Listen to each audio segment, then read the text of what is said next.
A man walked into Portland International Airport on a rainy November afternoon in 1971, bought a plane ticket with cash under the name Dan Cooper, boarded Flight 305, and within hours had hijacked the aircraft, collected $200,000 in ransom, strapped on a parachute, and jumped into a freezing rainstorm over the wilderness of Washington State. He was never seen again, not a trace, not a body. Not a single bill from that ransom money surfaced for nearly a decade. The FBI launched one of the most extensive manhunts in American history. They searched forests, interviewed hundreds of suspects, analyzed every shred of evidence left behind. 50 years later, they still don't know who he was. They closed the case in 2016, not because they solved it, but because they'd exhausted every lead, chased every theory, and come up empty-handed every single time. But something about this story doesn't quite add up. The pieces don't fit together the way they should. The more you look at what happened that Thanksgiving Eve, the stranger it becomes. A man pulls off the only unsolved act of air piracy in American history, then vanishes so completely, it's as if he never existed at all. Some say he died in the jump. Others believe he walked away and lived another 40 years under a different name. The truth is, nobody knows. And that's what makes this case so haunting. Let's start from the very beginning and trace every step of the journey into one of America's greatest unsolved mysteries. Now dim the lights, maybe turn on a fan for that soft background hum, and let's ease into tonight's journey together. We're following the trail of a man who disappeared into the night sky, leaving behind more questions than answers, more theories than facts, and a legend that refuses to die. The early 1970s were a strange time for air travel in America. If you had boarded a commercial flight during those years, you wouldn't have passed through a metal detector. There were no X-ray machines scanning your luggage. No one checked your identification. You could walk up to a ticket counter, pay cash, give any name you wanted, and board a plane 30 minutes later with whatever you were carrying. Security, as we understand it today, simply didn't exist. And people took advantage of that fact in ways that seem almost surreal now. In 1969 alone, there were 40 hijackings of American aircraft. 40. That's more than one every 2 weeks. The number climbed to 27 in 1970, and in 1971, the year our story takes place, hijackings were happening so frequently that airlines had developed protocols for them. Pilots carried hijack kits with maps showing routes to Cuba, where most hijackers demanded to be taken. Flight attendants received training on how to keep hijackers calm. Passengers joked nervously about whether their flight would be the one. Most hijackings followed predictable patterns. Someone would claim to have a weapon or a bomb, demand to be flown to Cuba or another destination, and the situation would resolve itself once the plane landed. The hijackers were often desperate people, politically motivated radicals, or criminals trying to escape the country. They wanted transportation, asylum, escape. Violence was rare. Deaths were rarer still. The whole thing had become almost routine, as strange as that sounds. Airlines didn't want to spend money on security measures. Metal detectors and screening procedures would slow down boarding, upset customers, and cost millions to implement. The FAA had recommended security improvements, but the industry pushed back. It was cheaper to pay the occasional ransom or reroute a flight to Havana than to overhaul the entire system. This casual approach to security created an environment where someone with enough nerve and planning could walk onto an aircraft with almost anything: a gun, a knife, a bomb, or in the case of Dan Cooper, something that might have been a bomb, might have been nothing at all, and was convincing enough that no one was willing to test the theory. The culture of the early 70s contributed to the strange acceptance of hijackings. This was the tail end of the counterculture movement, a time when anti-establishment sentiments ran high.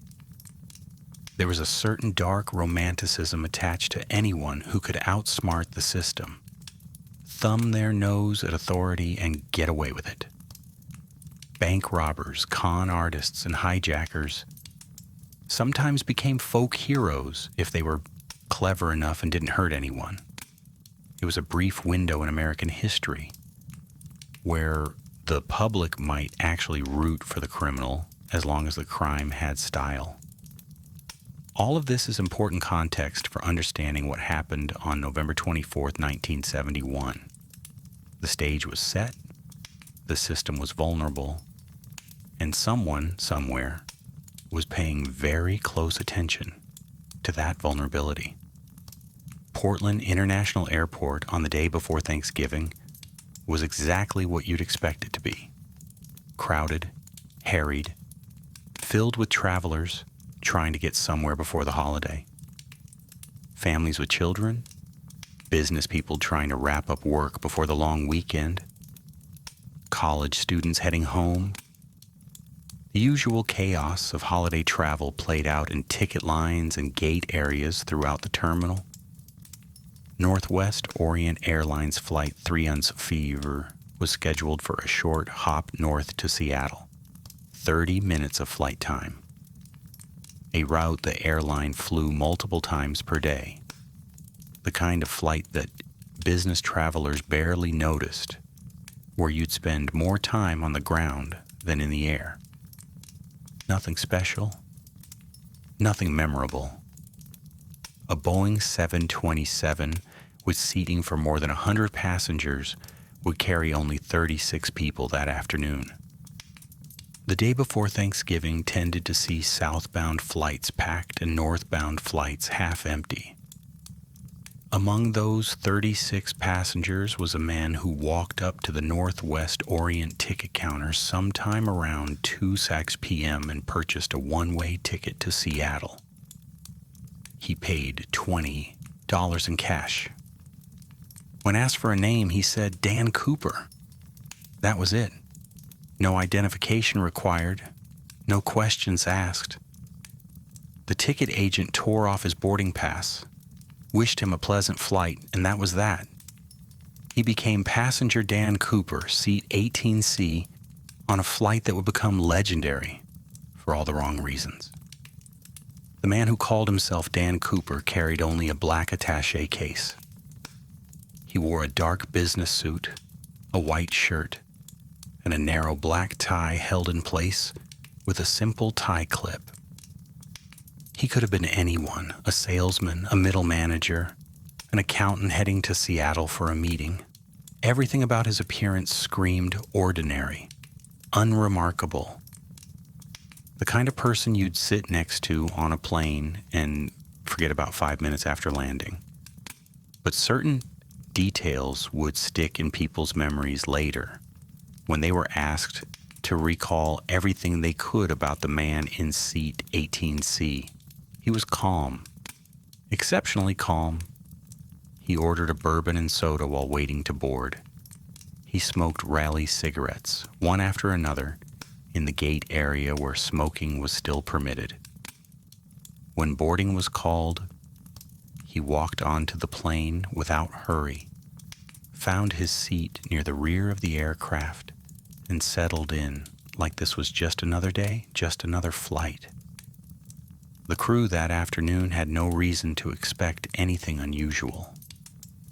Captain William Scott was an experienced pilot with thousands of hours in the air.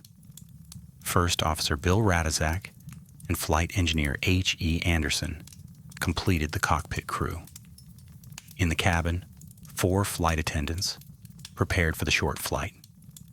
Florence Schaffner, Tina Mucklow, and Alice Hancock serving passengers, with another attendant in the forward galley. They'd all made this run countless times before. Flight 305 pushed back from the gate right on schedule at 2:50 p.m.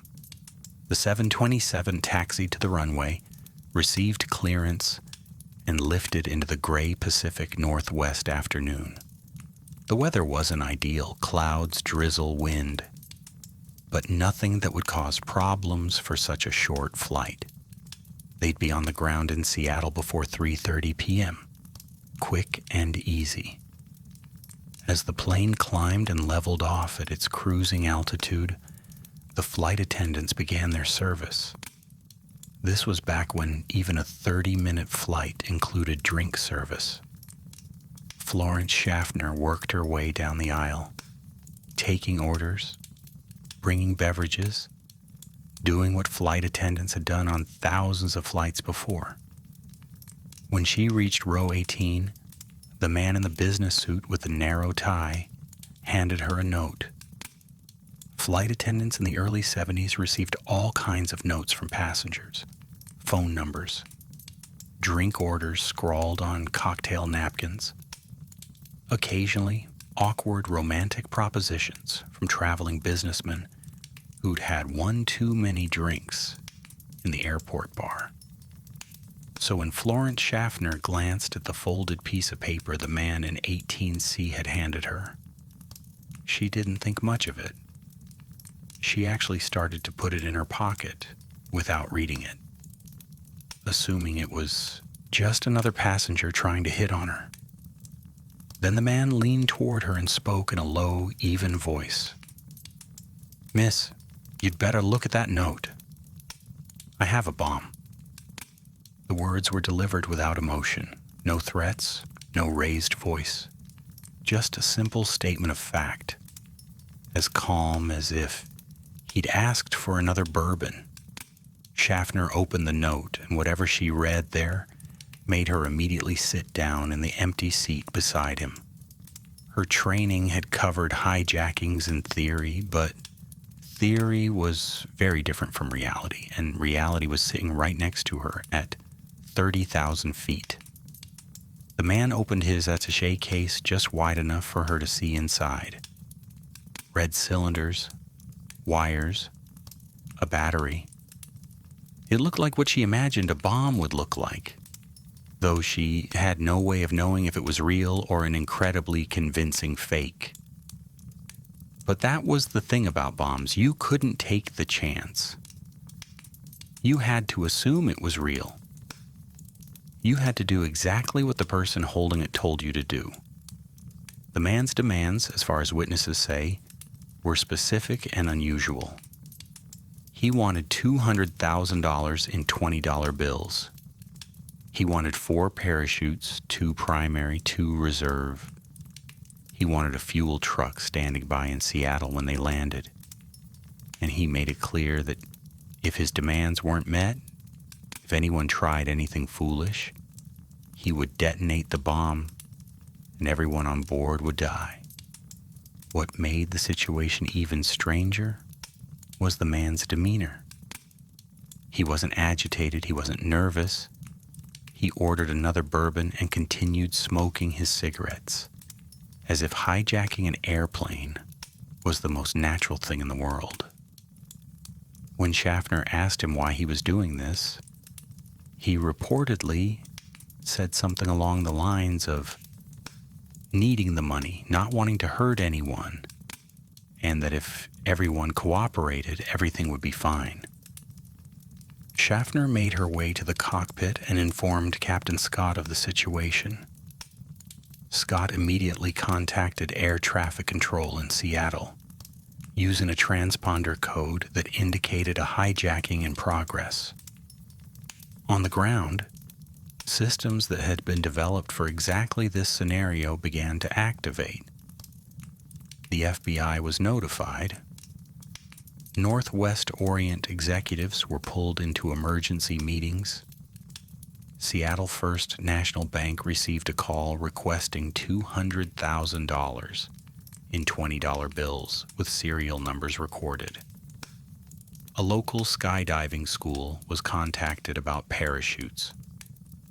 Up in the air, Flight 305 continued north toward Seattle. But instead of beginning its descent, the plane entered a holding pattern over Puget Sound. Captain Scott told the passengers there was a minor mechanical issue that required them to circle while it was resolved. Most of the passengers, absorbed in books or conversation or looking out at the gray water below, accepted this explanation without question. In the back of the plane, the man in the business suit sat calmly, his attaché case in his lap, occasionally glancing out the window at the city coming in and out of view as they circled. For nearly 2 hours, Flight 305 circled Seattle while the ground crew assembled the ransom and parachutes. 2 hours of holding pattern while an ordinary man in an ordinary suit waited to execute a plan that would make him either very rich or very dead, depending on factors no one could predict. There's something deeply unsettling about being trapped in a metal tube 7 miles above the earth, going in circles, waiting for events you can't control to unfold. For the passengers on Flight 305, those 2 hours must have felt endless, even if most of them still believed they were simply experiencing a mechanical delay. The cabin crew kept up the pretense, refreshing drinks, making small talk, maintaining the illusion that everything was fine. But in the cockpit, Captain Scott was in constant communication with air traffic control and airline executives on the ground. The situation was unprecedented in its specificity.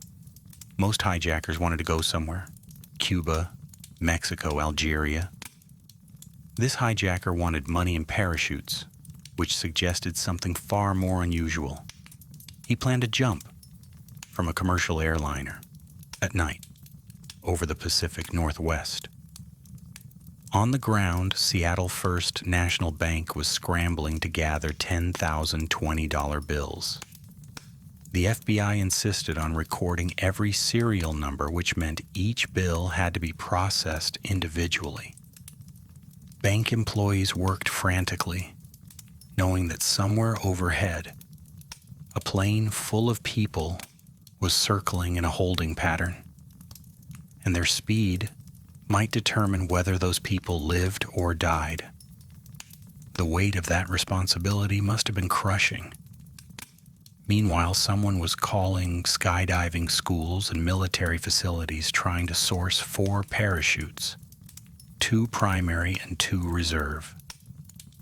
The request was specific enough to suggest the hijacker knew something about parachuting. An amateur wouldn't think to ask for reserve chutes. Someone who'd never jumped might just say parachute without specifying type or quantity. But 4 parachutes, 2 of each kind, suggested planning, research, knowledge. Back in the cabin of Flight 305, the man who called himself Dan Cooper maintained his eerie calm. He spoke with Florence Schaffner. He spoke with Tina Mucklow when she came to check on the situation. By all accounts, he was polite, apologetic even. He seemed genuinely sorry for the inconvenience he was causing. He wasn't rough with the flight attendants. He didn't make threats. He simply stated what he needed and waited for it to be delivered, like a businessman in a negotiation rather than a criminal holding 42 people hostage. This strange courtesy would become one of the enduring mysteries of the case. Who hijacks a plane, threatens to blow it up, demands a fortune in ransom, and then apologizes for being a bother? The psychological profile didn't fit any standard pattern. He wasn't manic. He wasn't visibly desperate. He wasn't making political statements or demanding to be flown to another country. He wanted money, he wanted parachutes, he wanted fuel. And then presumably he wanted to jump out of a 727 somewhere over the American wilderness. As the clock pushed past 5 p.m. and the gray afternoon darkened toward evening, air traffic control finally cleared Flight 305 for landing. The ransom had been assembled. The parachutes had been located. A fuel truck was standing by. On the ground at Seattle-Tacoma International Airport, FBI agents and police officers were taking up positions, preparing for whatever was about to happen. The plane made its approach, and somewhere in the back of the cabin, a man in a business suit probably felt his heart rate increase just slightly, though no one watching him would have noticed. This was it. The moment where the plan would either work or fall apart completely. When Flight 305 touched down at Seattle-Tacoma International at 5:39 p.m., the hijacker's instructions were precise. The plane was to taxi away from the terminal, away from other aircraft, to an isolated part of the tarmac. The cabin lights were to be dimmed. All window shades were to be drawn so no one outside could see in, and no one inside could see out. The passengers were to remain seated and calm. Captain Scott followed these instructions exactly.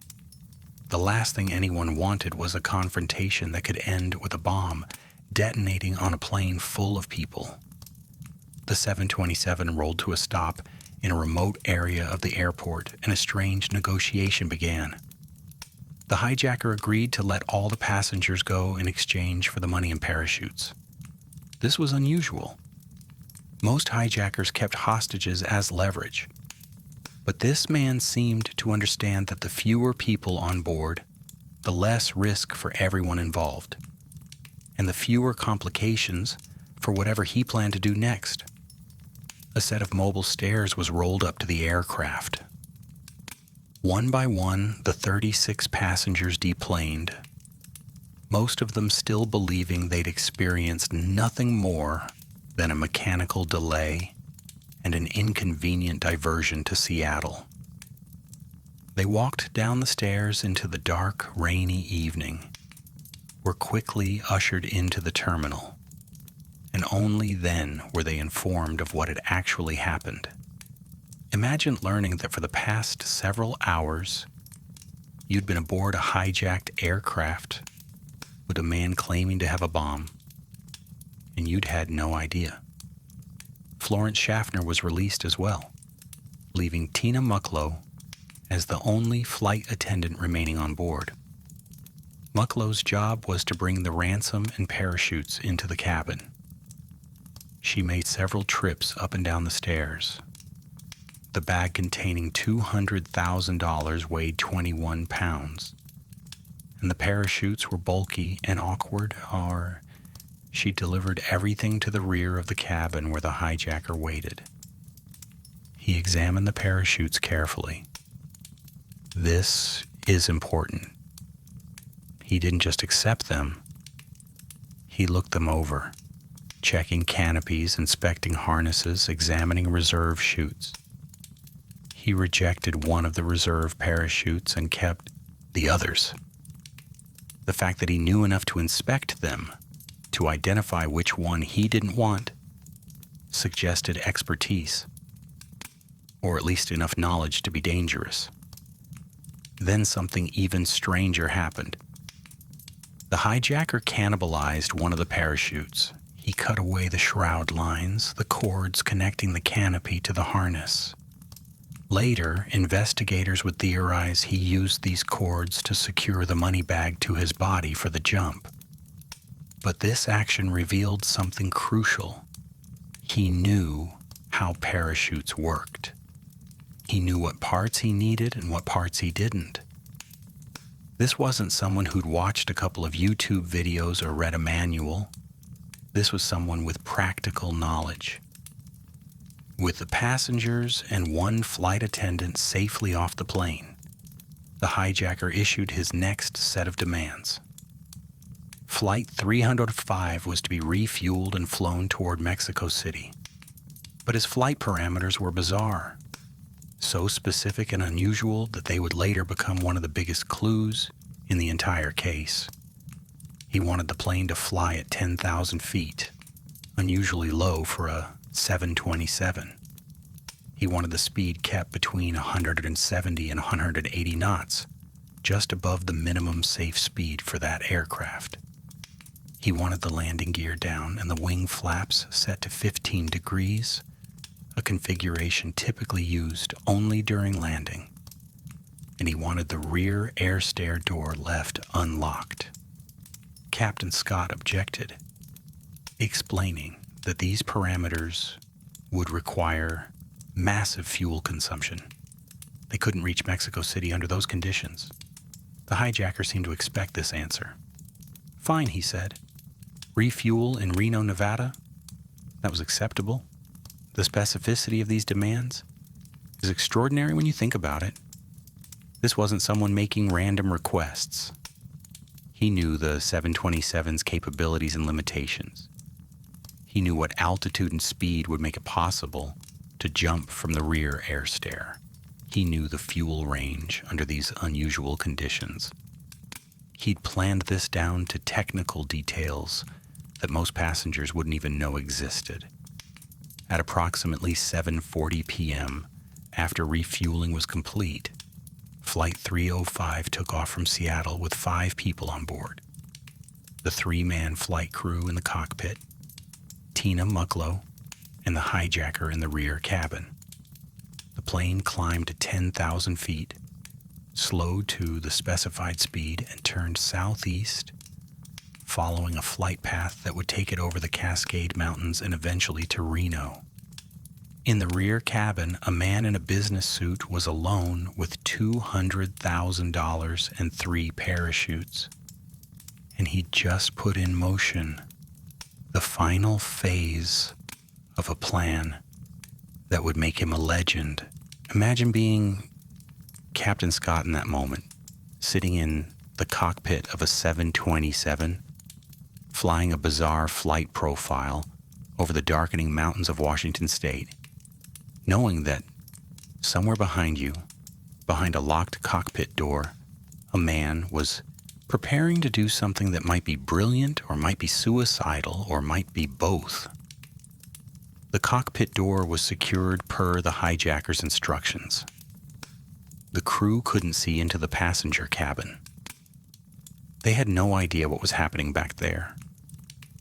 All they could do was maintain altitude, maintain speed, and wait for some indication that the situation had changed.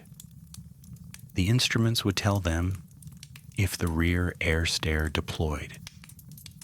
The aircraft's handling characteristics would change if something altered the aerodynamics.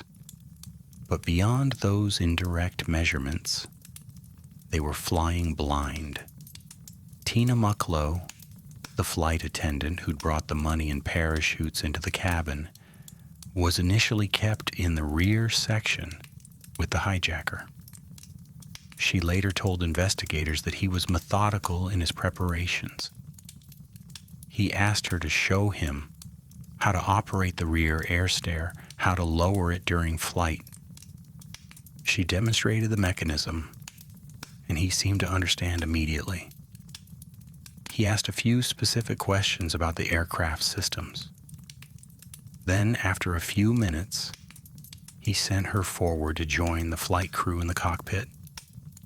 She was the last person to see him, the last person to hear his voice, to observe his actions, to witness whatever final preparations he made before stepping out into the night sky above the Washington wilderness. When investigators interviewed her extensively afterward, they built a psychological profile based on her observations: calm under pressure, knowledgeable about aviation, polite but firm, determined but not reckless, A man who'd thought this through and was committed to seeing it through to the end. After Mucklow joined the crew in the cockpit, the hijacker was completely alone. Alone with his bomb that may or may not have been real. Alone with $200,000 in cash. Alone with 3 parachutes. And whatever thoughts go through a person's mind before they jump from an airplane into freezing darkness over mountains they can't see. The weather conditions outside the aircraft were deteriorating. The storm system that had been approaching the Pacific Northwest all day was now fully developed. Rain, wind, cloud cover thick enough to reduce visibility to 0.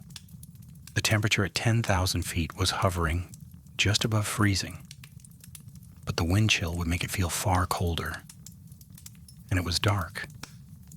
Not city dark with street lights and building illumination bleeding into the sky. Mountain dark, forest dark. The kind of absolute darkness that comes from being far from civilization, under heavy cloud cover, with no moon visible. Into this darkness, a man prepared to jump. At approximately 8 p.m., a warning light illuminated in the cockpit. The indicator for the rear air stair showed that it had been activated, the door opening, the stairs extending into the slipstream. Captain Scott felt the pressure change immediately.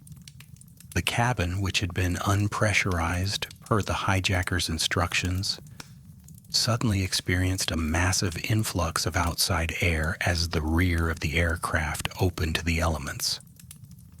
The 727 wallowed slightly, its aerodynamics altered by the massive cavity now formed at the tail. Scott reached for the intercom. "Is everything okay back there?" he asked, though he had a pretty good idea what was happening. No response. Just the sound of wind and rain and the altered pitch of the engines as they compensated for increased drag. 13 minutes later, at 8:13 p.m., the flight crew felt something they'd never experienced before. A sudden, sharp, upward movement of the tail section.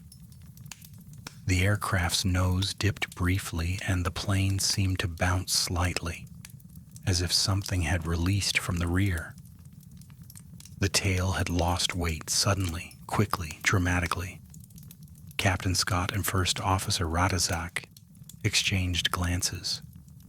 They both knew what that movement meant, even if they couldn't see it, couldn't confirm it, couldn't do anything but maintain course and continue toward Reno.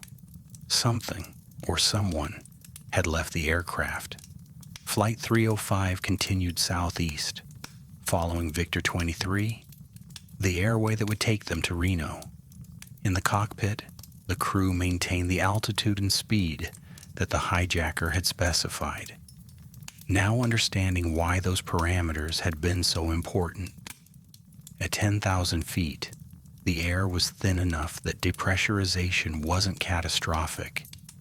At 170 knots, the slipstream off the rear air stair would be survivable. Violent, but survivable. With the landing gear down and flaps extended, the aircraft was slower and more stable than it would be in normal cruise configuration. The man calling himself Dan Cooper had understood exactly what conditions he needed to survive a jump from a 727. Whether he actually survived that jump was another question entirely. At 10:15 p.m., Flight 305 touched down at Reno International Airport. FBI agents and local police had surrounded the airfield. SWAT teams were positioned. Ambulances stood by. Floodlights illuminated the runway. This was a full tactical response, prepared for any scenario from a renewed hostage situation to a shootout to finding a bomb on board the aircraft. The 727 taxied to a remote part of the tarmac, exactly as it had in Seattle hours earlier. The SWAT team approached carefully, weapons ready, prepared for the hijacker to still be on board, prepared for a bomb to be waiting for them.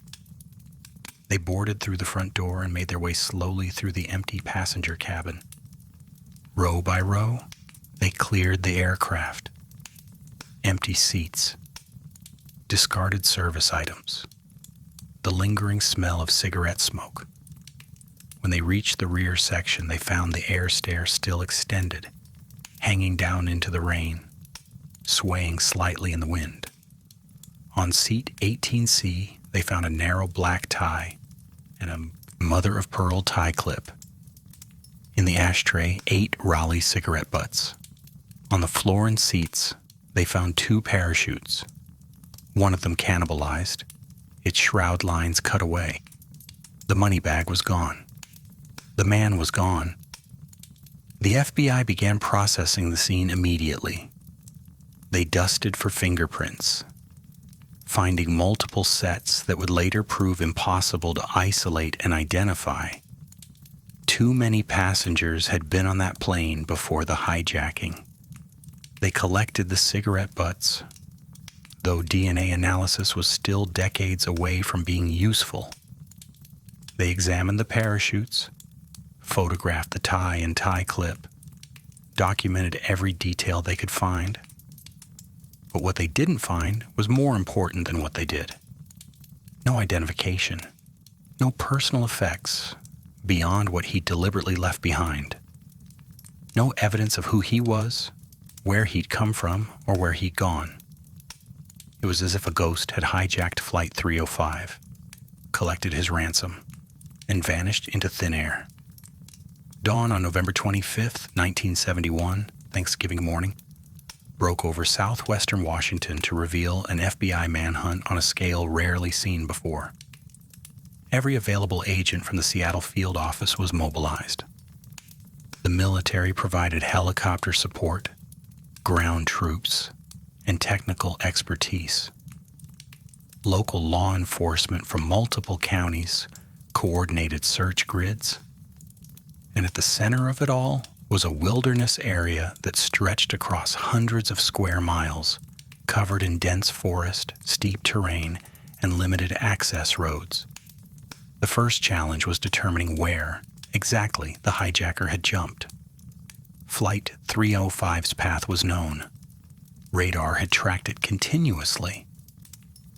The crew had noted the time when they felt the tail bounce, indicating someone leaving the aircraft. By correlating the flight path with the time, investigators could narrow down the jump zone to a corridor roughly 20 miles long and 5 miles wide, centered on the Lewis River drainage in southwestern Washington, near the small town of Ariel. But narrow down is a relative term. 20 miles by 5 miles of forested mountain terrain is an enormous area to search. Parts of it were accessible only by logging roads. Some sections had never been surveyed. The underbrush was thick enough that you could walk within 10 feet of something and never see it. And fall in the Pacific Northwest means rain, constant rain. Rain that would have erased tracks, degraded evidence, and made an already difficult search nearly impossible. The search teams looked for several things. First, and most obviously, a body. If the hijacker had died in the jump, and many experts thought this likely given the conditions, his body would be somewhere in that search zone. Second, a parachute canopy. The nylon fabric would be visible from the air, a bright spot against the green and brown of the forest. Third, the money. $200,000 in $20 bills is bulky and heavy. If he'd lost the bag on landing, if he'd hidden it somewhere, if he'd scattered it, searchers might find evidence of the cash. Helicopters crisscrossed the area in grid patterns, observers scanning the forest canopy for any sign of disturbance. Ground teams hiked logging roads and game trails, looking for tracks, fabric, anything that seemed out of place. The Army provided infrared equipment to detect heat signatures. A body, even a dead one, would show up warmer than the surrounding environment for some time. Hunters and loggers who knew the area were interviewed.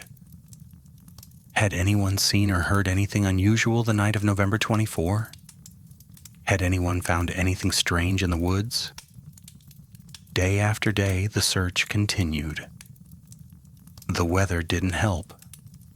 The same storm system that had dumped rain on the hijacker was still active, turning dirt roads to mud and making helicopter operations difficult.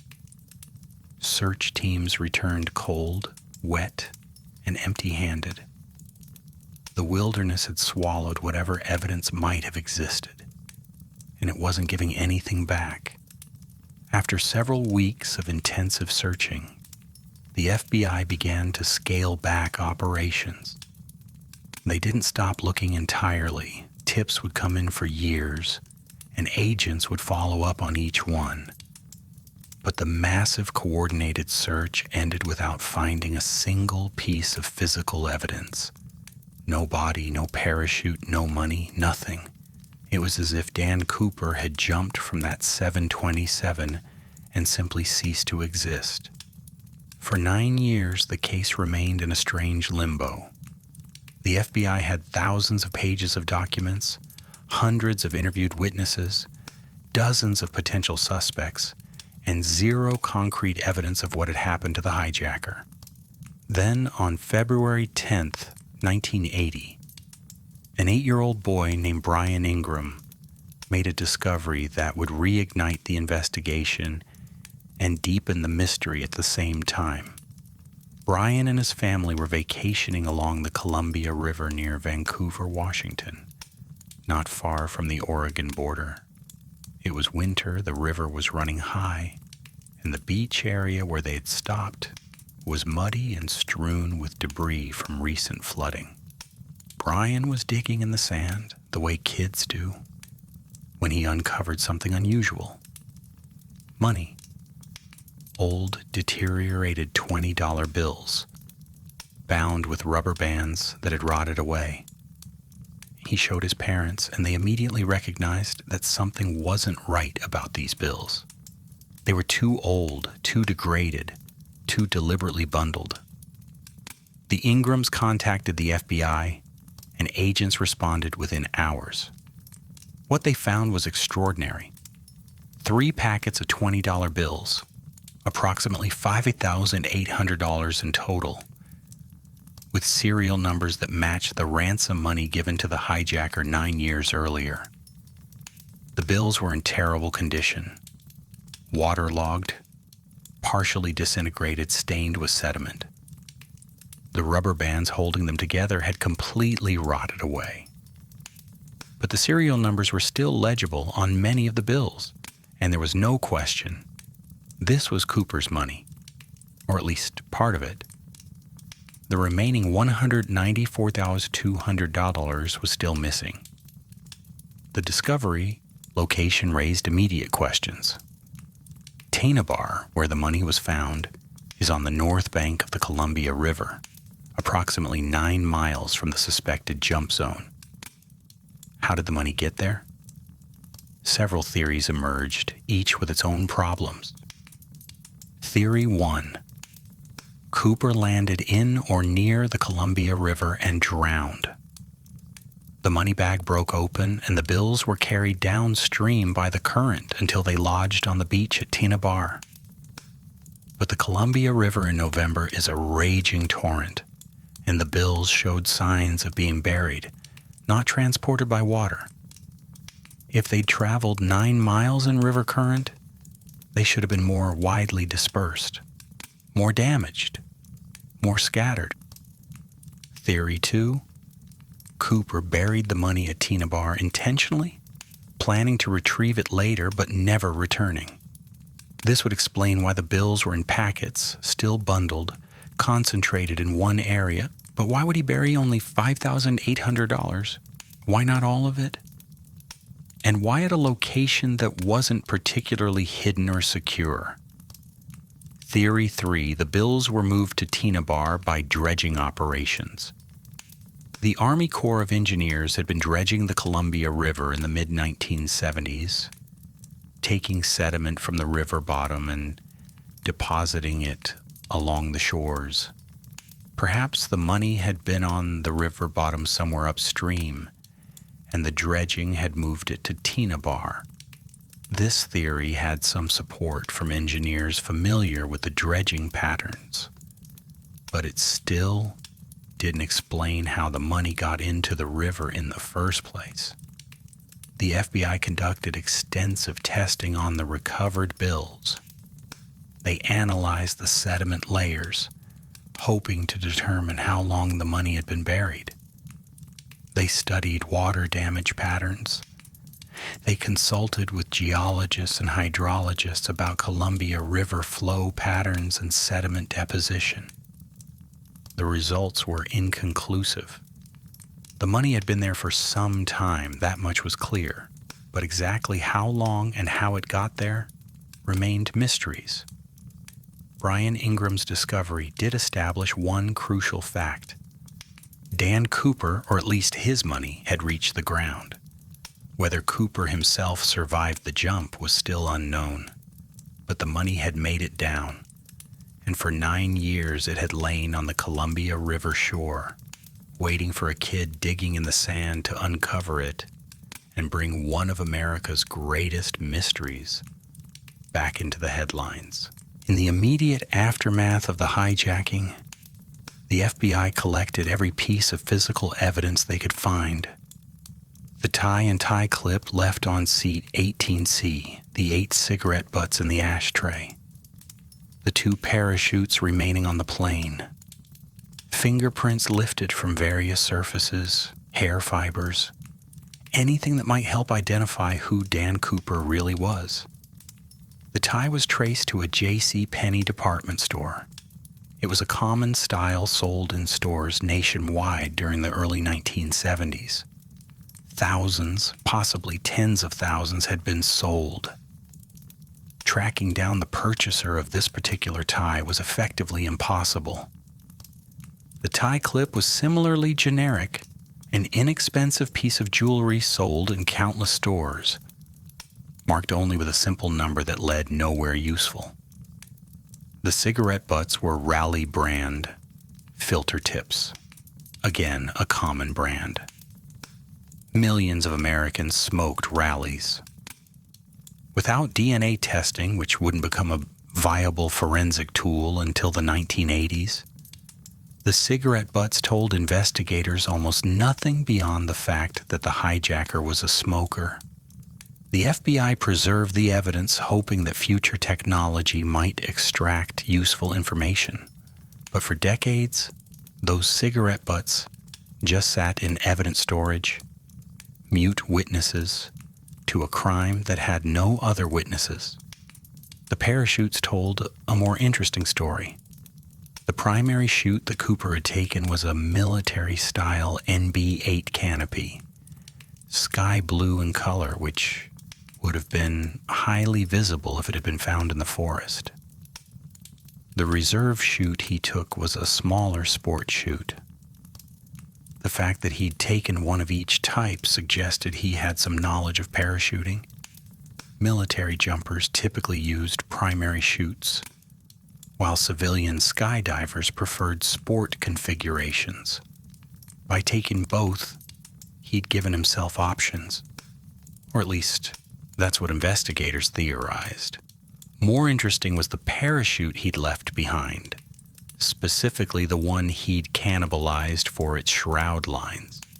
These cords, made of strong nylon, could be used for all sorts of purposes. The prevailing theory was that Cooper had used them to secure the money bag to his body for the jump.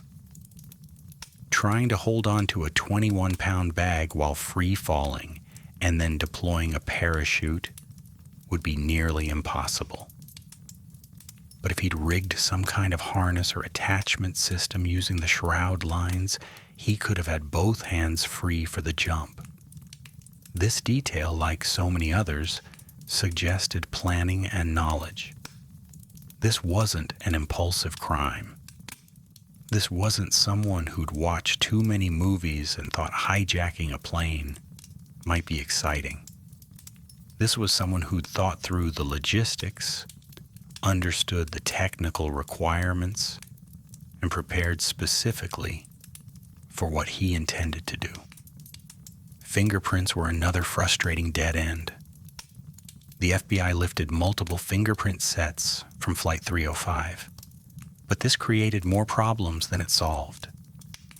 Dozens of passengers had been on the plane before the hijacking. The cabin crew had touched nearly every surface. Ground crew had performed maintenance. Isolating which prints belonged to the hijacker was nearly impossible. The FBI ran every promising print through their database, hoping for a match with someone who had a criminal record. Nothing came back. Either the hijacker's prints weren't in the system, or they couldn't be definitively isolated from all the other prints on the plane. Physical descriptions from witnesses were frustratingly vague, and sometimes contradictory. Florence Schaffner, who'd sat next to the hijacker and spent the most time observing him, described a man in his mid-40s, around 5'10" or 6 feet tall, with a medium build. Dark brown eyes, she thought, though she wasn't certain. Dark hair, possibly black, possibly brown with some gray. He might have had olive-toned skin suggesting Italian or Hispanic heritage, or he might have just had a tan. He wore glasses. No, wait, maybe he didn't. Different witnesses remembered different details, and memory is notoriously unreliable, especially when people are under stress. The FBI worked with sketch artists to create composite drawings based on witness descriptions. These sketches were circulated to law enforcement agencies nationwide, published in newspapers, shown on television news broadcasts. Tips flooded in. People called to report suspicious neighbors, estranged relatives, former co-workers who talked about needing money or had skydiving experience. Each tip was investigated, each lead was followed, and each one led nowhere. From the very beginning, one question dominated the investigation. Did Dan Cooper survive the jump? The answer to this question would fundamentally shape how the FBI approached the case. If he survived, they were hunting a criminal who was alive somewhere, possibly living under a new identity, possibly having spent the ransom money. If he died in the jump, they were looking for a body and trying to close a case that had no living perpetrator. Expert opinion was divided and remains divided to this day. Let's look at the arguments on both sides. The case for Cooper's death was compelling. First, the jump conditions were absolutely terrible. Freezing rain, zero visibility, darkness so complete that he couldn't have seen the ground approaching. Wind speeds at 10,000 feet that would have been intense enough to disorient anyone. The temperature, when you factored in wind chill, was well below freezing. He was wearing a business suit and street shoes, loafers, according to witnesses, not cold weather gear or jump boots. Hypothermia would have set in quickly. Second, he jumped over some of the most inhospitable terrain in the Pacific Northwest. Dense forest, steep mountains, areas where even experienced hikers can get lost and die of exposure. If he'd survived the jump but landed injured, if he'd broken a leg or suffered a concussion, he could have died from exposure within hours. And this was November, the rainy season, when nighttime temperatures regularly dropped below freezing at elevation. Third, experienced skydivers pointed out numerous problems with his equipment and technique. The primary parachute he'd taken was a military-style training chute, not designed for precision landings. It would deploy reliably, but controlling where you landed would be difficult, especially in high winds. He jumped without a helmet, without a jumpsuit, without proper footwear. He had no altimeter that anyone knew of, which meant he had no way to judge how far he was from the ground in the darkness. Modern parachutists consider jumping at night over unfamiliar terrain to be extremely dangerous, even with proper equipment and preparation. Cooper had neither. Fourth, and perhaps most convincing, was the money. If Cooper survived, where was the ransom? Why hadn't any of those $10,000 $20 bills appeared in circulation? The FBI had provided serial number lists to banks nationwide. Any teller or business owner spotting one of those bills should have reported it. But for 9 years, nothing. When you finally did find $5,800 of the money in 1980, it was buried on a riverbank, badly deteriorated, suggesting it had been there for years. That's not what you'd expect if Cooper had survived, spent the money, or laundered it through normal channels. The case for Cooper's survival had its own compelling arguments. First, his demands and actions suggested someone with knowledge and planning. He knew the 727's capabilities. He specified flight parameters that would make a jump survivable. He took both a primary and reserve parachute. He modified equipment for his specific needs. This wasn't someone making it up as he went along. This was someone who'd thought it through. Would such a person jump without having a realistic chance of survival? Second, people have survived jumps under worse conditions. Military paratroopers have completed combat jumps at night over hostile territory in bad weather. There are documented cases of people surviving parachute malfunctions, landing in trees or water from terminal velocity, and walking away with injuries but alive. Cooper had a functioning parachute. He had knowledge. He had luck on his side, at least up to that point. Why assume he suddenly got unlucky just because we haven't found his body?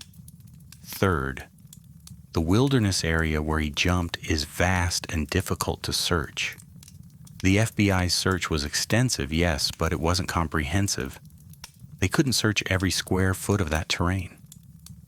If Cooper had landed in a ravine, under heavy tree cover, in an area far from logging roads, his body could have remained undiscovered for years or decades. Animals would have scattered the remains. Vegetation would have covered them. The forest reclaims everything given enough time. Fourth, the lack of money in circulation could be explained without assuming Cooper died. Perhaps he was smart enough not to spend the bills with recorded serial numbers. Perhaps he buried it and waited years before attempting to launder small amounts. Perhaps he never needed to spend it. He might have been someone with legitimate income who'd committed the hijacking for thrill or principle rather than desperate financial need. The money's absence proved nothing definitive. The truth is, nobody knows.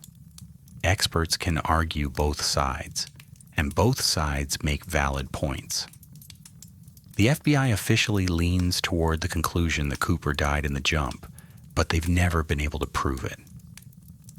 Without a body, without the bulk of the money, without any definitive evidence one way or the other, the question remains open, and maybe that's why the case has remained so compelling. It's not a closed mystery. It's not solved. 50 years later, we still don't know if Dan Cooper died in those dark mountains, or if he walked out of the wilderness, vanished into a new identity, and lived to old age with the secret of the perfect crime. Over the decades following the hijacking, The FBI investigated more than 800 suspects. 800. Each one was someone who'd caught an investigator's attention for some reason. Physical resemblance, suspicious behavior, relevant skills, being in the right place at the right time, or sometimes just a tip from someone who thought their neighbor looked like the composite sketch. Most suspects were eliminated quickly. Wrong age, wrong appearance, verifiable alibi, or simply no real evidence beyond superficial coincidence. But a handful of suspects became serious persons of interest, individuals who seemed to fit the profile too well to ignore, who had the skills and background to pull off what Cooper had done, who were in the Pacific Northwest in November 1971 and couldn't account for their whereabouts that day. Let's look at some of the most compelling suspects, keeping in mind that none of them were ever charged, none were definitively proven to be Cooper, and discussing them here is an exercise in exploring possibilities rather than accusations. If anyone seemed like a perfect match for D.B. Cooper, it was Richard Floyd McCoy Jr. The resemblance between the two cases was so striking that many investigators, both professional and amateur, became convinced they were the same person. On April 7, 1972, less than 5 months after the Cooper hijacking, McCoy boarded United Airlines Flight 855 in Denver, hijacked the aircraft using a similar method to Cooper's, demanded $500,000 in ransom, received 4 parachutes, and jumped from the plane over Utah. Unlike Cooper, McCoy was caught within days, identified through evidence he'd left behind, and his own mistakes in planning. He was convicted and sentenced to 45 years in federal prison. The parallels were impossible to ignore. Both hijackings involved Boeing aircraft. Both used bomb threats. Both demanded money and parachutes. Both hijackers jumped from the rear of the aircraft.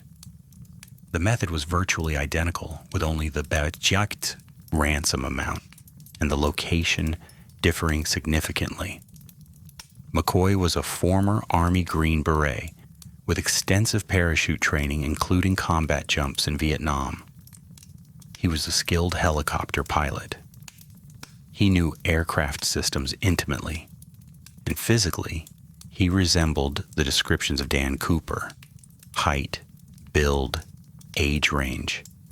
His background fit perfectly with the knowledge and capabilities Cooper had demonstrated. So why wasn't he charged with the Cooper hijacking? The FBI's official position was that McCoy didn't match the physical description closely enough. Witnesses had described Cooper as being in his mid-40s with dark hair and eyes. McCoy was only 29 in 1971 with lighter coloring. Flight attendants who'd sat next to Cooper were shown McCoy's photograph and stated that he wasn't the man they'd seen on Flight 305. There was also the matter of McCoy's fingerprints. The FBI had fingerprints from both hijackings, and they didn't match.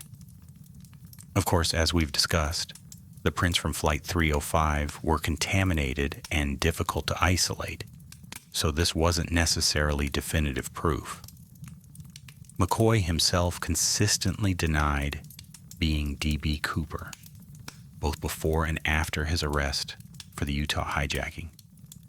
He died in 1974, shot by FBI agents while attempting to escape from prison, taking whatever secrets he might have had to his grave. Some investigators remain convinced that McCoy was Cooper, despite the FBI's official denial. They point to the similarity of methods, the timing of McCoy's hijacking, just long enough after Cooper's for the heat to die down, and his clear capability to execute such a crime. Others argue that the physical discrepancies are too significant to ignore, and that McCoy was simply a copycat inspired by Cooper's apparent success. The truth? We don't know. McCoy is dead? The evidence is circumstantial, and the FBI closed his file as not D.B. Cooper, though the reasons for that conclusion have been debated for decades. Robert Rackstraw was, by any measure, a fascinating character. He was a former Army pilot with Special Forces training, an explosives expert, and a man with a demonstrated ability to reinvent himself and evade authority. He also had a criminal record, a history of fraud, and a tendency to be in the Pacific Northwest during the early 1970s. Rackstraw came to investigators' attention through the work of documentary filmmaker and cold case investigator Thomas Colbert, who spent years building a circumstantial case that Rackstraw was D.B. Cooper. The evidence Colbert assembled was compelling in its scope, if not definitive in its conclusions. Rackstraw had the right background. Army helicopter pilot meant familiarity with aircraft systems. Special Forces training included parachute jumps under difficult conditions. Explosives expertise would have been useful in constructing a convincing fake bomb, if that's what Cooper's device was.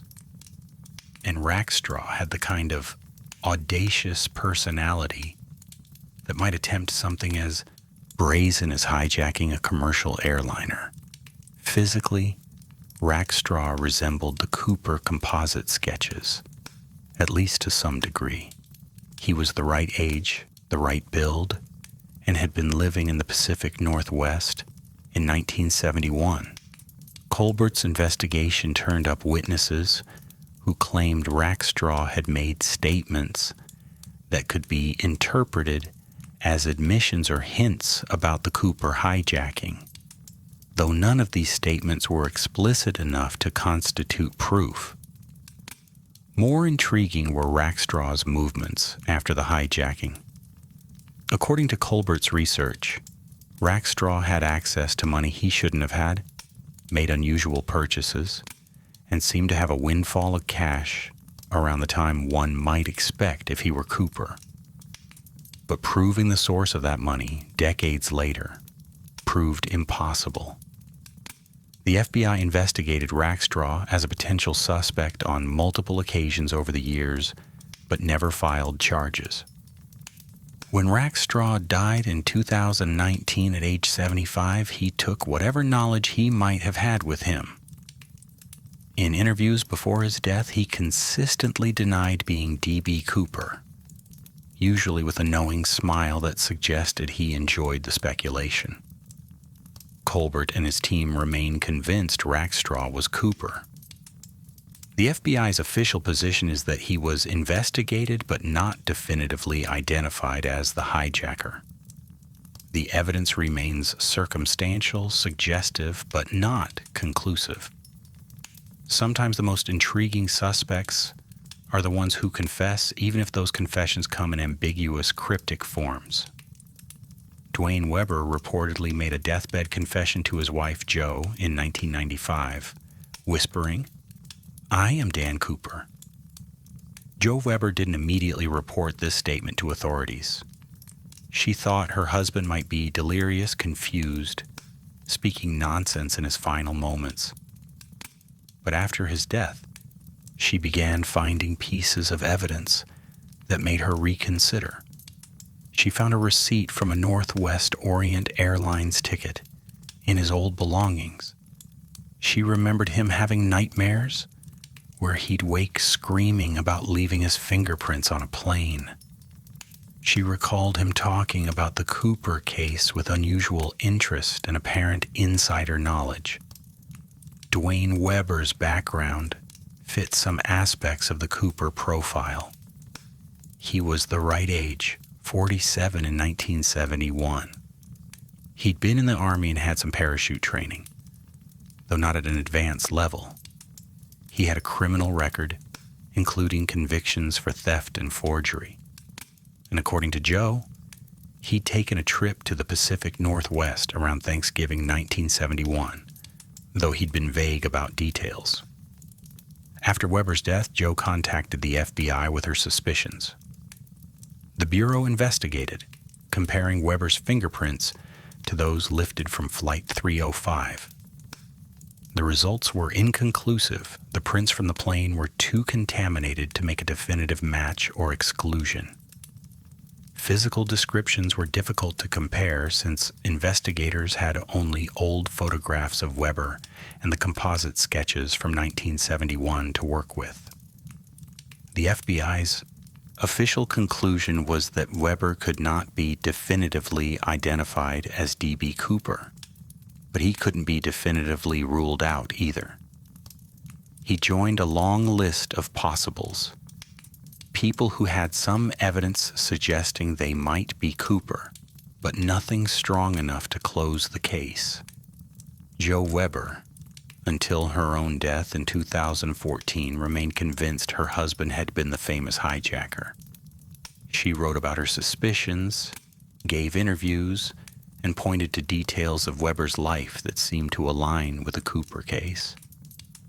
But without definitive proof, her claims remained in the realm of interesting possibility rather than confirmed fact. Kenneth Christensen was a suspect who came to light through the research of his own family members. After his death in 1994, Christensen's brother Lyle began investigating whether Kenneth might have been D.B. Cooper, eventually becoming convinced enough to contact the FBI and share his suspicions. The circumstantial evidence was intriguing. Christensen worked for Northwest Orient Airlines, the same airline as Flight 305, as a purser, essentially a senior flight attendant. He would have been intimately familiar with the Boeing 727, its systems, its layout, and its capabilities. He had parachute training from his time in the Army during World War II, and he bore a reasonable physical resemblance to the composite sketches of Cooper. More interesting were events following the hijacking. According to his brother, Christensen purchased a house with cash shortly after November 1971, despite supposedly not having significant savings. He made vague comments to family members about the Cooper case, sometimes seeming to know details that hadn't been made public. And in his final years, he allegedly made cryptic statements that could be interpreted as hints about his involvement. The physical description was a close match. Christensen was in his mid-40s in 1971, stood about 5'8" to 5'10", and had a medium build. Flight attendants who saw Cooper had described someone matching that general description, though, of course, these descriptions were vague enough to match thousands of men. The FBI investigated Christensen as a potential suspect, particularly after his brother came forward. They examined his employment records, his financial history, his military background. The investigation found no definitive evidence connecting him to the hijacking, but also no definitive evidence ruling him out. He became another possible, someone who could have been Cooper, might have been Cooper, but couldn't be proven to be Cooper. Lyle Christensen, along with independent researcher Skip Porteous, wrote a book detailing their theory that Kenneth was D.B. Cooper.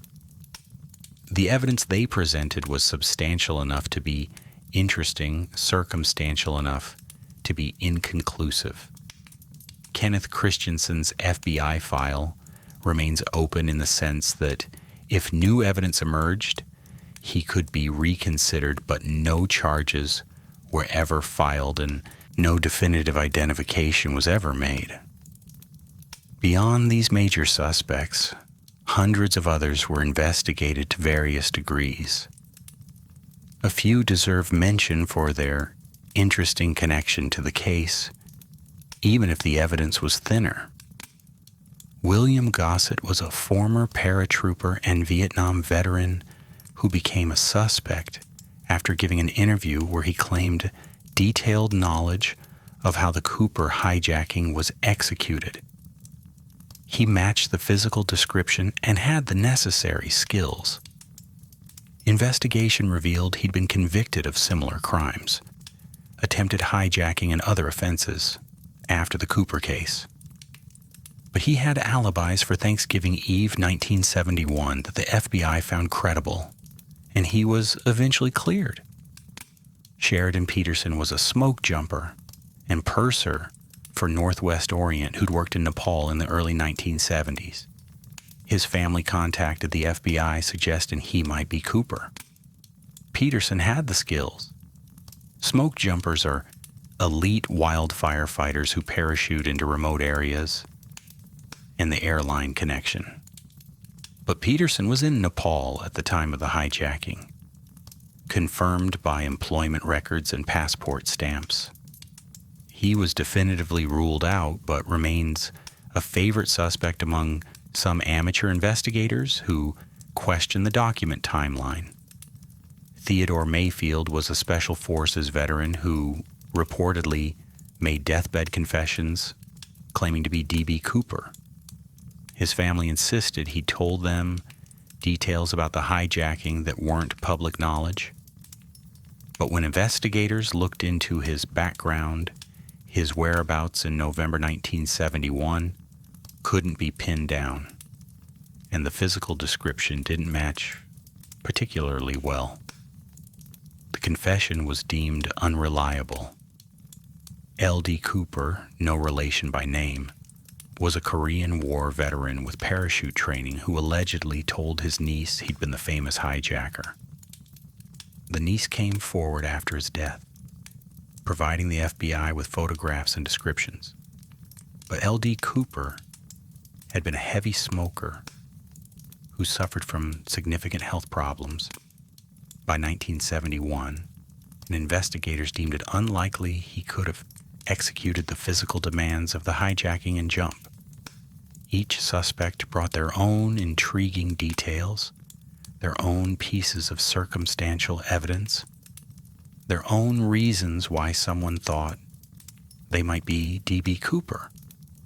And each investigation ended the same way. Interesting but inconclusive. Possible but not proven. Whatever happened to Dan Cooper, whether he lived or died, succeeded or failed in his ultimate goal, he accomplished something that had permanent consequences. He fundamentally changed American aviation security. Before November 24, 1971, you could walk onto a commercial aircraft with virtually anything. After that date, after Flight 305, the entire industry had to reckon with the vulnerability the Cooper had exposed. In the immediate aftermath, the FAA focused on preventing exactly what Cooper had done. Boeing 727 aircraft were retrofitted with a device called the Cooper vane, a mechanical system that prevented the rear air stair from being deployed during flight. If a hijacker tried to lower those stairs at altitude, the Cooper vane would physically block the mechanism. Problem solved, at least for that specific technique. The 727's design weakness the Cooper had exploited was eliminated, but that was just addressing one specific vulnerability. The larger question was how to prevent hijackings entirely, or at least make them significantly more difficult. The solution, obvious in hindsight, was screening. In January 1973, the FAA mandated that all passengers and carry-on baggage be screened before boarding. Metal detectors appeared at security checkpoints. Carry-on bags were inspected. The era of simply walking onto a plane with whatever you happened to be carrying came to an end. Initially, there was pushback. Airlines complained about the cost. Passengers complained about the inconvenience. Civil liberties advocates worried about the implications of mandatory searches. But after a series of high-profile hijackings in the early 70s, public opinion shifted. Better to be inconvenienced and safe than convenient and vulnerable. The screening procedures that we now take for granted that seem like permanent fixtures of air travel were direct responses to the hijacking epidemic of the early 1970s, of which the Cooper case was the most famous example. Modern aviation security, the whole elaborate system of checkpoints and scanners and regulations, exists in large part because of what Dan Cooper did. Every time you take off your shoes at a TSA checkpoint, every time you have your luggage scanned, every time you hear the reminder that tampering with smoke detectors or interfering with crew members is a federal offense, you're experiencing the legacy of Flight 305. There's something uncomfortable about how American culture has treated D.B. Cooper over the past 50 years. He's become something of a folk hero, a romantic figure, a symbol of rebellion against authority and corporate power. T-shirts with his composite sketch, annual gatherings of Cooper enthusiasts, a general sense that what he did was somehow admirable, or at least fascinating in a positive way. This romanticization glosses over some important realities. Cooper committed a federal crime. He threatened the lives of 42 people.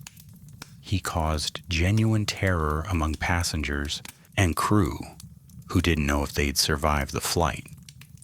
He disrupted the lives of dozens of people and cost Northwest Orient Airlines a substantial sum of money, not to mention the years of investigation expenses borne by taxpayers through FBI operations.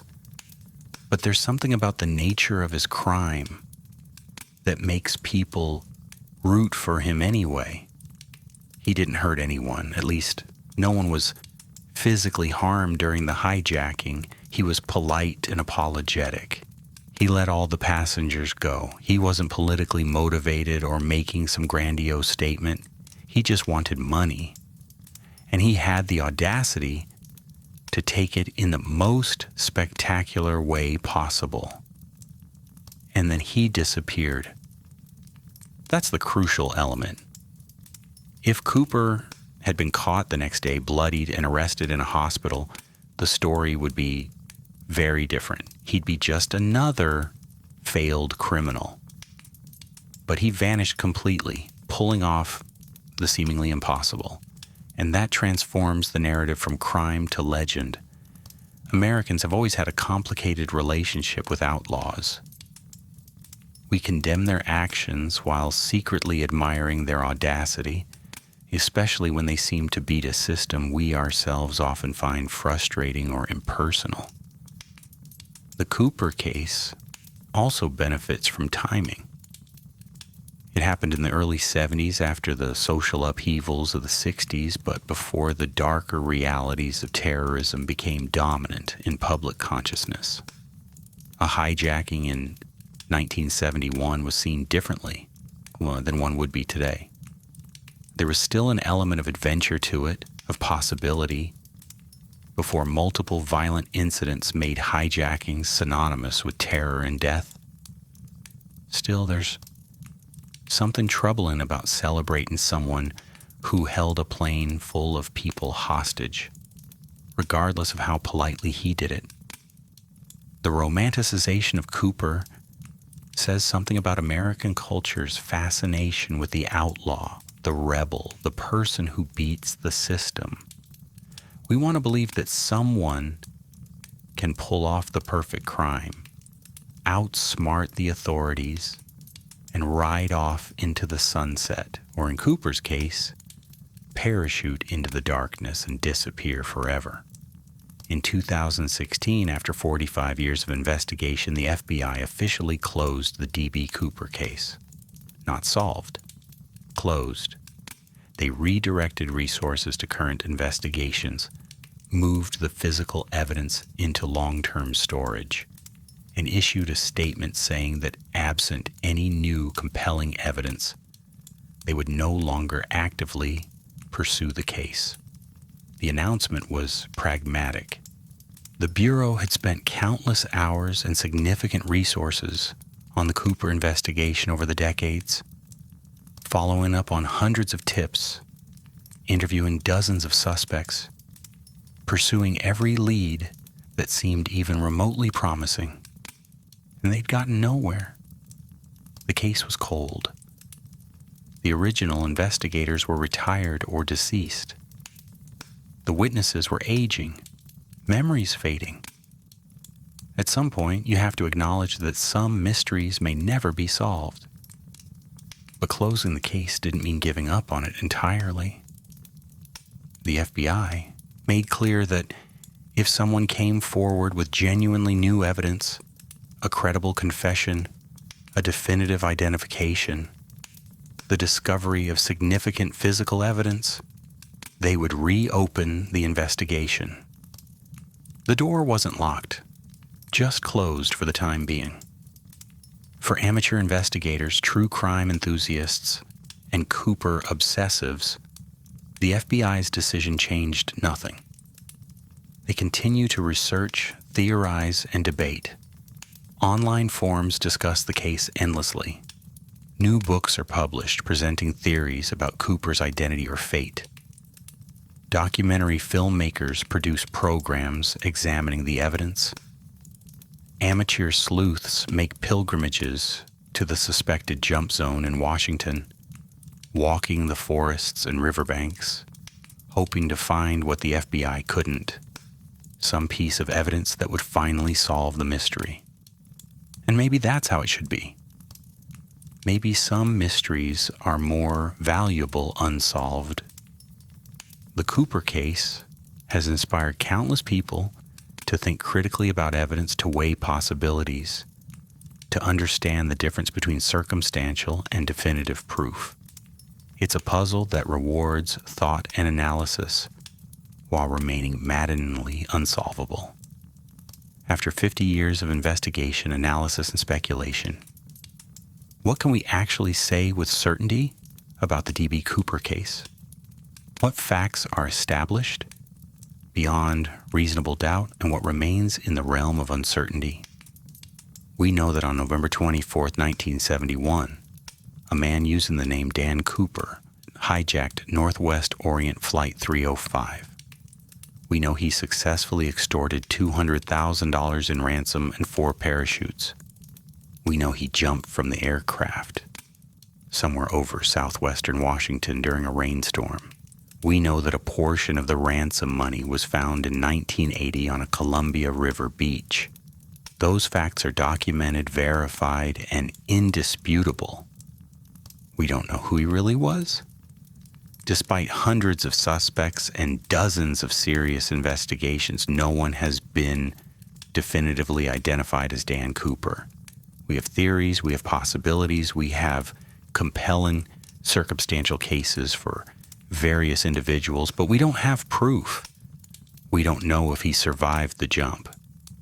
Expert opinion is divided with compelling arguments on both sides. The conditions were terrible, the terrain was unforgiving, and his equipment was less than ideal, all suggesting he likely died. But people have survived jumps under worse circumstances, and his knowledge and planning suggest he might have known something that gave him a better chance than experts assume. Without a body, we can't know. We don't know what happened to the money. $5,800 turned up on a riverbank. The remaining $194,200 has never surfaced. Did he lose it in the jump? Did he bury it somewhere and never retrieve it? Did he spend it carefully enough that none of the marked bills were ever identified? Did he die with it still strapped to his body, somewhere in the wilderness where it slowly degraded over decades? Each explanation has its supporters and its problems. We don't know the full details of how he executed the hijacking. The witnesses' accounts provide some information, but there are gaps. How did he construct the device he claimed was a bomb? Was it real or fake? Where did he get the knowledge to specify the exact flight parameters he demanded? Had he researched the 727 extensively? Or did he have insider knowledge from working in aviation? These questions remain unanswered. What we're left with is a story that's simultaneously well documented and deeply mysterious. We know what happened in broad strokes, but the crucial details, identity, fate, outcome, remain elusive. It's a perfect storm of circumstances that created a mystery resistant to solution. A man who left minimal evidence, who disappeared in wilderness, who may or may not have survived, whose body has never been found, whose identity was never established, and who vanished so completely that 50 years later we still don't know the truth. Despite the FBI closing the case, despite decades of fruitless investigation, certain theories about D.B. Cooper continue to circulate and evolve. Some are based on reasonably solid circumstantial evidence. Others venture into the realm of wild speculation. A few are genuinely interesting exercises in connecting disparate pieces of information into a coherent narrative. One persistent theory holds that Cooper was an experienced military paratrooper, possibly special forces, who used skills learned in Vietnam to execute the hijacking.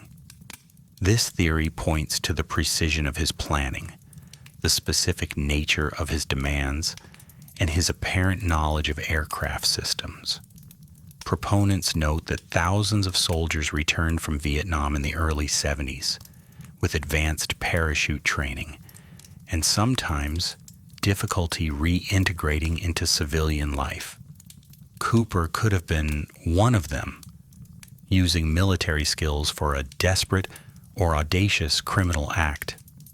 Another theory suggests Cooper worked in the aviation industry, as a pilot, mechanic, or even as airline crew. This would explain his detailed knowledge of the 727's capabilities and limitations. It would explain why he knew exactly what altitude, speed, and configuration would make a rear stair jump survivable. Some versions of this theory specifically propose that Cooper was a Northwest Orient employee, which would give him both technical knowledge and a potential grievance against the company.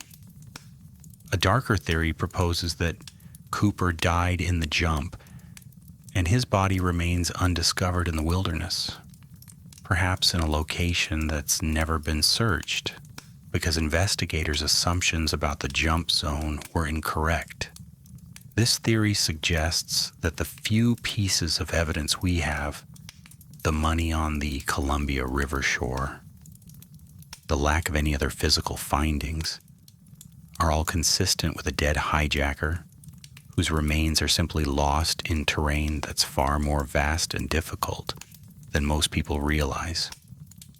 Some theorists believe Cooper survived, but never spent the money because he didn't need it. In this version, the hijacking wasn't about financial desperation, but rather proving a point, satisfying a need for excitement, or settling a personal grudge. Cooper might have been someone with a legitimate income who buried the ransom and never returned for it because the act itself, the successful execution of the perfect crime, was the real goal. The money was just a scorecard. More exotic theories venture into conspiracy territory. Was Cooper actually working for someone else, executing a hijacking on behalf of organized crime or another group? Was the whole event a protest or a demonstration related to aviation security vulnerabilities? Could Cooper have had help on the ground? People waiting to extract him from the wilderness and help him disappear? These theories multiply the number of unknown variables without actually explaining the known facts any better than simpler explanations. And then there are the outright strange theories, the ones that serious investigators dismiss, but that persist in the murky waters of internet forums and late-night speculation.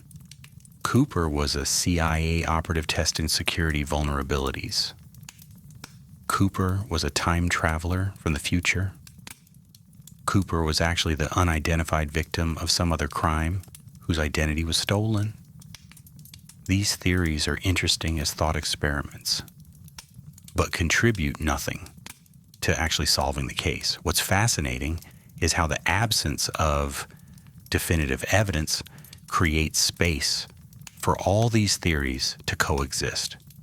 Without proof that Cooper was one specific person, without proof that he lived or died, without the money or the body or any concrete resolution, any theory that doesn't directly contradict the known facts becomes possible, if not plausible. The mystery sustains itself through ambiguity. Somewhere in the darkness over Washington State on November 24, 1971, a man stepped out of the rear of a Boeing 727 into freezing rain and wind and disappeared from history. That much we know. Everything else, who he was, where he went, whether he lived or died, remains unknown despite 50 years of investigation, speculation, and obsession. The D.B. Cooper case has endured because it pushes against something fundamental in how we understand the world. We expect mysteries to be solvable. We expect that with enough time, enough resources, enough determination, truth will emerge. We expect that in the modern world, with our technology and databases and forensic capabilities, no one could simply vanish without a trace. Dan Cooper proved that expectation wrong. He walked into an airport with no unusual characteristics, no identifying features that would make him memorable. He executed a crime with precision and planning. He demanded exactly what he needed to escape. Not a dollar or a parachute more or less than required. He jumped into conditions that should have killed him, but might not have. And then he was gone, leaving behind only a tie, some cigarette butts, and questions that have outlasted everyone who was on that plane with him.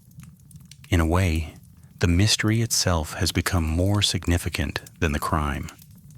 The hijacking took a few hours. The man was active in a story for perhaps 6 hours total. But the aftermath, the investigation, the speculation, the theories, those have stretched across 5 decades and show no signs of ending. Cooper has become larger than life, precisely because we don't know who he was in life. There's something deeply human about our fascination with unsolved mysteries. They remind us that not everything is knowable, that some questions might never have answers, that the world still contains genuine enigmas despite our best efforts to catalog and explain everything. The D.B. Cooper case occupies a unique space in American true crime, serious enough to have been a major FBI investigation, strange enough to capture public imagination, unsolved enough to remain perpetually intriguing. Whoever Dan Cooper really was, whatever happened to him after he jumped from Flight 3, he achieved a kind of immortality through mystery. He became a legend, not despite disappearing, but because he disappeared. The perfect crime, perhaps, is one where you not only get away with it, but vanish so completely that even your existence becomes questionable, where you transform from a person into a question mark, from a criminal into a myth. The rain still falls on the forests of southwestern Washington. The Columbia River still flows toward the Pacific. And somewhere in that vast landscape of mountains and trees and water, There might be answers waiting to be found, or there might be nothing at all but the silence of a wilderness that keeps its secrets better than any vault. You're tuned to The Velvet Obscura. Tonight we opened a case that has never been closed, a mystery that remains unsolved, a legend that continues to grow. If you've enjoyed this journey into one of America's most enduring enigmas, I'd really appreciate it if you take a moment to like this video and subscribe to the channel. It helps more than you know, and it lets me keep bringing you these deep dives into history's darkest corners. I'm always curious about where you all are listening from and what you think happened to Dan Cooper. Did he survive that jump, or did he die in the rain over Washington? Was he Richard McCoy, or Robert Rackstraw, or someone we've never even considered? Drop a comment with your location and your theory. I love hearing from you, and the discussions in the comments are some of the best parts of this channel. The night grows late, and the mystery remains.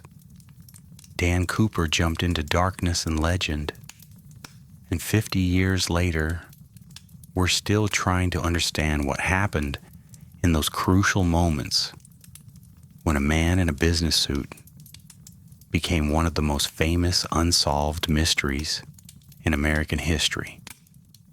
Close your eyes, let the questions fade into dreams, and know that some mysteries are meant to endure, reminding us that the world still has secrets it refuses to give up.